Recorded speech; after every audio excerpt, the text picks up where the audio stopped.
Bonjour à tous, je suis Mascarade et vous regardez un nouvel épisode de 5 minutes d'histoire. Vous vous êtes déjà demandé jusqu'où pouvait aller l'extrémisme religieux, la peur de la différence et la misogynie? Non, jamais? Bon, c'est normal, mais moi je me suis posé la question à votre place et je pense avoir une partie de la réponse dans cette vidéo.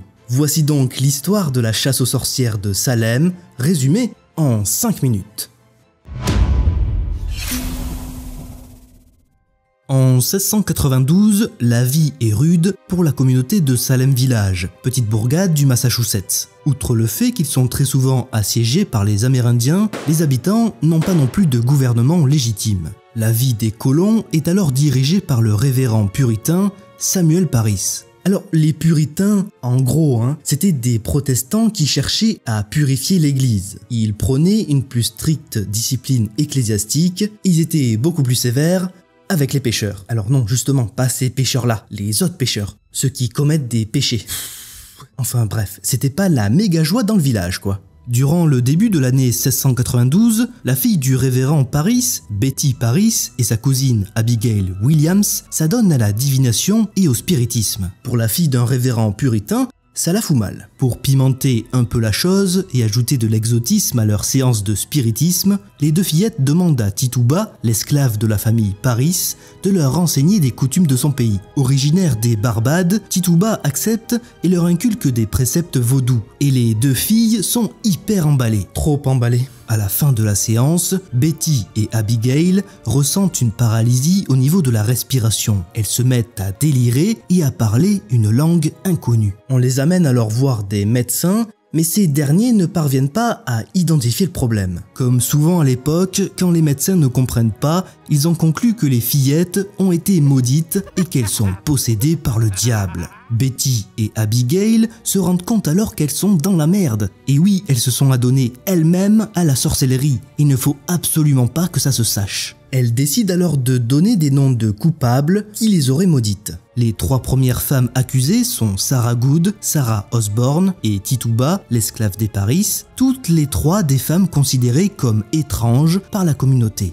Je vous ai dit plus tôt que Salem n'avait pas de gouvernement.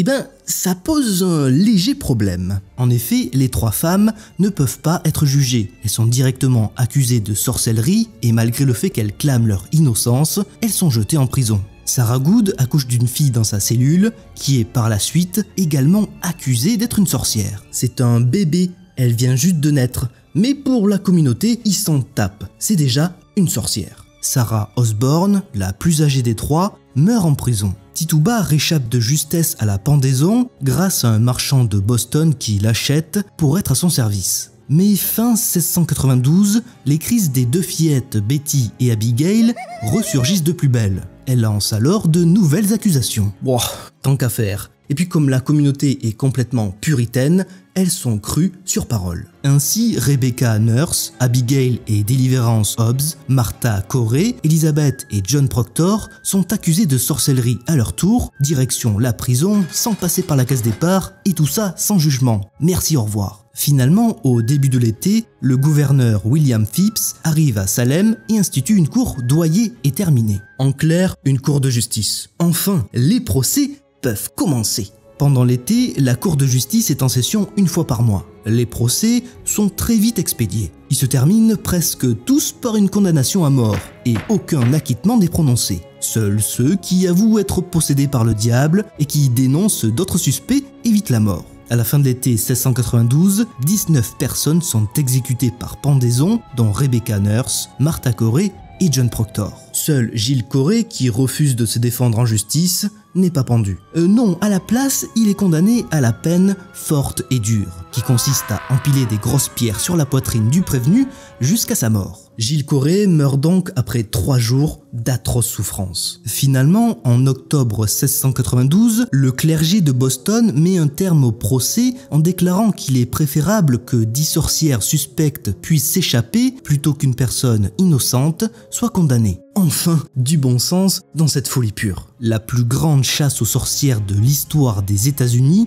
se termine enfin et les centaines d'accusés sont progressivement libérés. Alors, les théories qui essaient d'expliquer pourquoi une communauté entière a sombré dans ce délire de sorcellerie sont nombreuses. La plus répandue consiste à affirmer que les puritains ont traversé une période d'hallucination massive provoquée par la religion et par la peur des attaques amérindiennes incessantes. D'autres supposent que les habitants ont souffert d'ergotisme, provoqué par l'ergot de seigle et qui contient une substance proche du LSD. Malgré ça, aucun historien n'a pu se prononcer formellement sur les causes de cette folie. Quoi qu'il en soit, les personnes accusées par les 2 fillettes de Salem Village vivaient pratiquement toutes dans la ville voisine plus riche de Salem et la plupart avaient porté préjudice à la famille Parris ou à la communauté puritaine. Les accusations n'étaient donc pas lancées au hasard et les tensions sociales de l'époque en étaient probablement l'origine. Finalement, en 1694, le révérend Samuel Parris présentera des excuses publiques et il quittera Salem la même année.